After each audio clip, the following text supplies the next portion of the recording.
માંગરોળ તાલુકાના હંટરપુર ઘેડ ગામમાં ચોમાસા પૂર્વે જ ખેડૂતો અને ગ્રામજનોમાં ભારે ચિંતા જોવા મળી રહી છે। માંગરોળ તાલુકામાં ગત ચોમાસા દરમિયાન નદીનો પાળો તૂટી જતા અનેક ખેડૂતોના ખેતરોમાં પાણી ફરી વળ્યા હતા અને ભારે ધોવાણ સર્જાયું હતું। ખેડૂતોના જણાવ્યા અનુસાર ધોવાણ એટલી હદે થયું હતું કે એક વર્ષ વીતી જવા છતાં હજુ સુધી ઘણા ખેડૂતો પોતાના ખેતરોને સંપૂર્ણ રીતે પુનઃસ્થાપિત કરી શક્યા નથી। સ્થાનિકોના આક્ષેપ મુજબ ગત વર્ષે તૂટેલો નદીનો પાળો આજ દિન સુધી યથાવત સ્થિતિમાં જોવા મળી રહ્યો છે। નામ છે ટીંબા વાનાભાઈ હાથિયા। હું કહેવા એમ માગું છું કે અમારા નદીઓના વેઘલી નદીનો પાળો તૂટેલ છે, કોઈ અધિકારીઓ પણ આવતા નથી જોવા। એમાં ખેડૂતને નુકસાની જોવો તો કોઈ પાર નથી।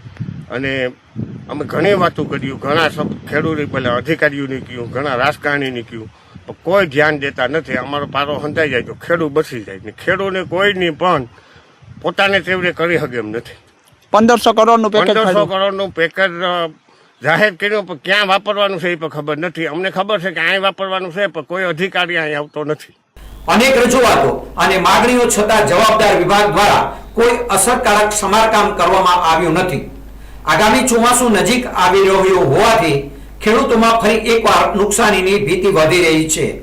જો સમયસર પાળાનું મજબૂતીકરણ નહીં કરવામાં આવે તો ભારે વરસાદની સ્થિતિમાં ફરીથી ખેતીની જમીન અને પાકોને નુકસાન પહોંચી શકે છે તેવી આશંકા વ્યક્ત કરવામાં આવી રહી છે। ગ્રામજનોએ વધુમાં આક્ષેપ કર્યો છે કે નદીઓમાં વર્ષોથી જંગલી બાવળ અને અન્ય જાડી ઝાખરા ઉગી નીકળ્યા છે, જેના કારણે પાણીના પ્રવાહમાં અવરોધ ઊભો થાય છે। તેમના જણાવ્યા મુજબ અંદાજે છેલ્લા 2 વર્ષથી નદીની યોગ્ય સફાઈ કરવામાં આવી નથી। ચોમાસા પહેલા હાથ ધરવામાં આવતી પ્રી મોન્સૂન કામગીરી પણ કાગળ પર જ સીમિત હોવાનું ગામ લોકો કહી રહ્યા છે। હું અંટરપુર ગામનો સરપંચ મુનાભાઈ। અમારા ગામના ખેડૂતના જે કંઈ નદીનો પારો તૂટેલ છે, ઘણી બધી અમે રજૂઆતો કરી, ખેડૂતે રજૂઆતો કરી, અને પારા એ રીતના તૂટેલ છે કે એમાં નીકળ્યા પાણો નીકળે ગયો છે, જે ખેડૂત પડખે પૈસા પણ નથી કે જે જાતે રિપેરિંગ કરી શકે। અને અહીંયા ગઈ સાલથી અત્યાર સુધી અમે ઘણી બધી રજૂઆત કરી, ઉપર કરી, નીચે કરી, એરિગેશનમાં કરી, પણ હજી સુધીમાં કોઈ પણ અહીંયા જોવાઈ નથી આવ્યું અને એક પણ ડમ્ફર પણ અહીંયા ઠેલવું નથી। તો અમારી એવી રજૂઆત છે કે આ કામ ક્યારે પૂરું થાય? અત્યારે ચોમાસું માથે આવ્યું। હંટરપુર ઘેડ સહિત સમગ્ર ઘેડ પંથકમાં દર વર્ષે પૂર અને જળબંબાકારની સમસ્યાઓ સામે આવે છે, ત્યારે ગ્રામજનોનું કહેવું છે કે સરકાર દ્વારા ઘેડ વિસ્તારના વિકાસ માટે કરોડો રૂપિયાની યોજનાઓ અને મોટી રકમની ફાળવણીના દાવાઓ કરવામાં આવી રહ્યા છે, પરંતુ જમીન પર તેની અસર જોવા મળતી નથી। વિકાસના નામે માત્ર જાહેરાતો થઈ રહી છે, જ્યારે મૂળભૂત પ્રશ્નો વર્ષો બાદ પણ યથાવત હોવાનું સ્થાનિકો જણાવી રહ્યા છે। ખેડૂતો અને ગ્રામજનોએ તાત્કાલિક નદીના તૂટેલા પાળાનું સમારકામ, નદીની સફાઈ, બાવળ દૂર કરવાની કામગીરી તેમજ ચોમાસા પહેલા જરૂરી સુરક્ષાના પગલાં ભરવાની માંગ ઉઠાવી છે।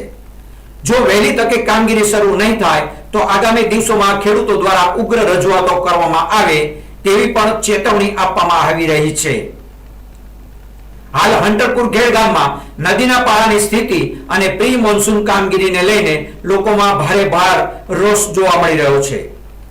હું હંટરપુર ગામના ખેડૂત વિરમભાઈ રામભાઈ પાતા। આજે આપણે આ વેઘલી નદીની જે સારે બાજુ દશા જોઈએ, અને આપણે આ બાવડો જે કાઢવાના હતા આ બાવડો કંઈ નીકળેલ નથી, નદીમાં ક્યાંય કામ થયેલ નથી, અને આપણે જે આ બતાવ્યું એ મોટામાં મોટો ખેડૂતનો પાળો તૂટી ગયો છે, દલિત સમાજમાંથી આવે છે, અને ઓછામાં ઓછી લોકોની 15 થી 20 ખેડૂતની જમીન છે। આજે જો અમે રજૂઆત કરીએ તો અધિકારીઓ એમ કે અમારી પાસે ગ્રાન્ટ ને, તમારી પાસે મશીનરી ને, તો તમારી પાસે છે હું? એક બાજુ સરકાર એમ કે અમે 1500 કરોડ રૂપિયા ફાળવી દીધા, તો આ રૂપિયા નાખે ક્યાં? કોઈ 2-5 કરોડનું કામ તો નથી દેખાતું। એટલા માટે અમે જો 2-4 દિવસમાં પ્રશ્ન હલ થાય તો ઠીક છે, નહીંતર અમે 300-400 ઘેડ વિસ્તારમાં 100 ગામડા છે, 100 ગામડાના ખેડૂતો ભેગા થઈ અને હવે તો કલેક્ટર સાહેબ પાસે રજૂઆત કર્યું, અમારા સાંસદ મનસુખ માંડવિયા સાહેબને પણ રજૂઆત કર્યું કે ભાઈ આ અધિકારીઓ અમારું તો નથી સાંભળતા, પણ સાહેબ તમારું નથી સાંભળતા। 2 વર્ષ અમને જો આ બાવડો જ ન કાઢી શકતા હોય તો આ કરે શું બીજું? એટલા માટે અમારી આ એક વેદના છે, અને જો આમાં તો ધારાસભ્યોને લઈ અને માનનીય મુખ્યમંત્રી ભૂપેન્દ્ર પટેલ સાહેબને પણ અમે મળવાના છે। બાકી આ પ્રશ્ન અમારો કોઈ પણ સંજોગમાં હલ થવો જ જોઈએ।